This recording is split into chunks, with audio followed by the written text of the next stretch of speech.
Pasok! Boss, magandang umaga po. Magandang umaga din nyo. Anong may paglilingkod ko? Boss, po kasi boss, kanina po, may nakita akong comment doon sa Facebook page natin. Ano yun? Ang tinatanong po is, kung libre daw po ba magpaskan dito sa Debs Autoworks po? Yung libreng scan natin? Okay. Bigyan natin ng klarong usapan dyan pagdating sa mga katanungan kung libre nga ba yung scan dito sa Debs Autoworks.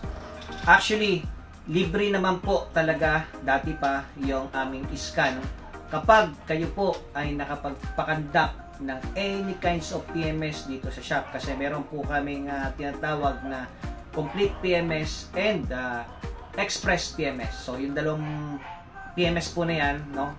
Regardless po kung alin man dyan pinakandak nyo, kapag nagkaroon po, no, ng check engine light or kahit anong indicator or trouble light doon sa inyong mga dashboard, ay dalhin nyo lang po dito yung inyong sasakyan para po mabigyan po namin ng libreng diagnostic scan.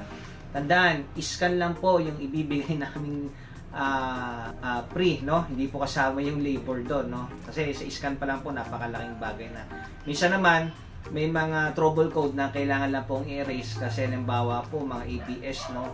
Pag nalulubak po yun ng matindi, nagkakaroon po ng loose contact, ganyan. So nakailaw. So parang nakakaasiwaba na may nakikita kayong umiilaw doon. Minsan nagbi-blink pa yung mga ABS. Na kailangan lang is i-delete lang. So yun po yung mga sinasabi naming libre. Kasi alam naman po natin na mahal din po talaga magpa-scan dyan sa labas. Diyan sa mga gasoline station, sa mga malaking shop, napakamahal po magpa-scan. And it will cost around 1,000 to minsan 3,000 pa yung singil ng iba. Depende po sa gamit na pang-scan, kaya nag-differentiate din po yung amount ng scan. So kaya po dito, libre lang po yan. So ano ba ang kailangan nyo po na katunayan para makapagpa-scan po kayo ng libre? Unang-una, kailangan po namin ng any proof, no, na dito kayo nagpa-PMS. So ano po ba yon? So si shop po, si Debs Autoworks ay nagbibigay po ng copy ng resibo, and then nagbibigay din po kami ng copy ng job order. So yun lang po yung i-present nyo sa amin. So tanong, Kuya Debs, paano po ba pag nawala yung mga copy na yun at wala akong maipakita pero dito po ako nagpa-PMS? So simple lang po, kasi yung iba naman, no, ibang customer nanghihingi po sa amin ng sticker na katulad nito, no. Itong sticker ng Debs Autoworks, yung iba po, libre po ito, no. Pinapakabit po nila doon sa sasakyan nila. To be easily identified naman po ito ng ating mga mekaniko na kapag meron pong sticker ng Debs Autoworks, automatic ikaw ay regular customer na ng Debs Autoworks.